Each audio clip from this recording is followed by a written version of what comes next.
Study smart study की series में आगे बढ़ते हुए आज हम देखेंगे नया टॉपिक ब्लूम्स टैक्सोनॉमी। तो ये 1956 कैसे बनाई थी, जो 2001 में थोड़ा सा संशोधन हुआ था। ब्लूम्स टैक्सोनॉमी है, ये कहती थी कि ये 3 हायरार्चिकल मॉडल पे बेस्ड है, जो कि यूज़ करते हैं एजुकेशनल लर्निंग के ऑब्जेक्टिव को क्लासीफाई करने में, अलग अलग बांटने में। किस में बांटती थी? लेवल्स में बांटते हैं, कॉम्प्लेक्सिटी और स्पेसिफिसिटी के बेसिस पे। किसी भी एजुकेशनल लर्निंग ऑब्जेक्टिव को उनके लेवल्स के अकॉर्डिंग, उनकी कॉम्प्लेक्सिटी, उनके स्पेसिफिसिटी के अकॉर्डिंग उन्हें बांटना ही क्या है? ब्लूम्स टैक्सोनॉमी है। जो 3 है जो पूरी लर्निंग ऑब्जेक्टिव को कवर करते हैं, 3 जो एस्पेक्ट हैं वो है cognitive, effective and sensory domain. 3 domain उन्होंने बताए जो कि लर्निंग ऑब्जेक्टिव को कवर करते हैं। It's cognitive, affective and sensory domains.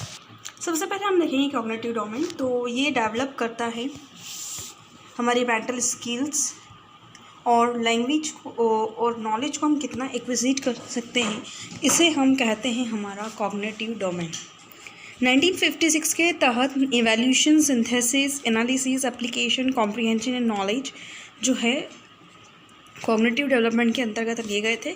इसमें कुछ चेंजेस आए थे, जैसे इवैल्यूएशन को उन्होंने नीचे और सिंथेसिस को चेंज करके क्रिएट में कन्वर्ट कर दिया था, और बाकी के एनालाइज, अप्लाई, अंडरस्टैंड और रिमेंबर, इस तरीके से कुछ 2001 में चेंजेस हुए थे। अब नाउन थे पहले और उसको वर्ब फॉर्म में चेंज कर दिया गया था, ये हम समझने के लिए कह सकते हैं। वहीं हम देखते हैं अफेक्टिव डोमेन। तो अफेक्टिव डोमेन जो है वो हमारे इमोशंस, हमारी फीलिंग्स, हमारे वैल्यूज़, मोटिवेशंस, एटीट्यूड्स, इससे रिलेटेड है। इसमें रिसीविंग होता है, रेस्पॉन्डिंग होता है, वैल्यूइंग होता है, organising and then internalising values. तो ये सारी चीज़ें आती है आपके अफेक्टिव डोमेन में। वहीं हमारा थर्ड है साइकोमोटर डोमेन। तो इसमें reflex movements, basic movements, perceptual abilities, physical abilities, skilled movements, non discursive communication, ये सारी चीज़ें साइकोमोटर डोमेन में आती हैं। सो हम एक बार फिर से शुरुआत से इसे एक बार फिर से देख लेते हैं रिवीजन के तौर पे। ब्लूम टैक्सोनॉमी 1956 में आई थी, जिसको बाद में संशोधित करके 2001 में फिर से रिलीज़ किया गया था। ब्लूम्स टैक्सोनॉमी के अंतर्गत 3 हायरार्चिकल मॉडल के बारे में बात किया गया है, जिसे यूज़ करते हैं एजुकेशनल लर्निंग ऑब्जेक्टिव्स को उनके लेवल्स के हिसाब से, कॉम्प्लेक्सिटी और स्पेसिफिसिटी के हिसाब से उन्हें क्लासीफाई करने के लिए।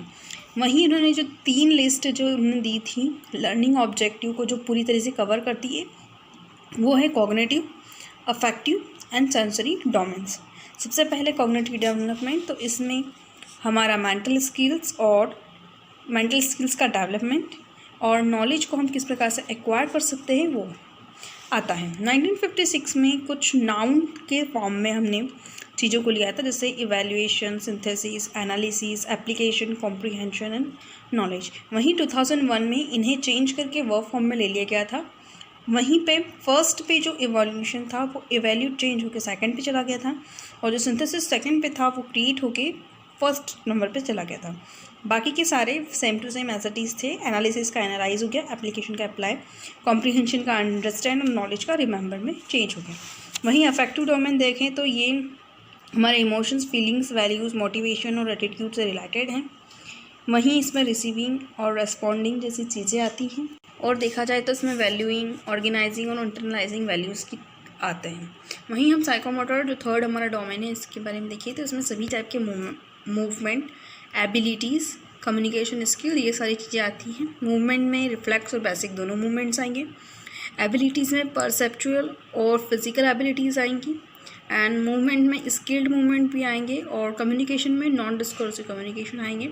सो आज हमने ब्लूम्स टैक्सोनॉमी पढ़ा। आई होप आपको समझ में आया हो, और जो प्रॉब्लम है वो कमेंट करके ज़रूर बताइए। ये प्रॉब्लम सॉल्व करने की बिल्कुल मैं कोशिश करूँगी। Thank you for now, bye bye.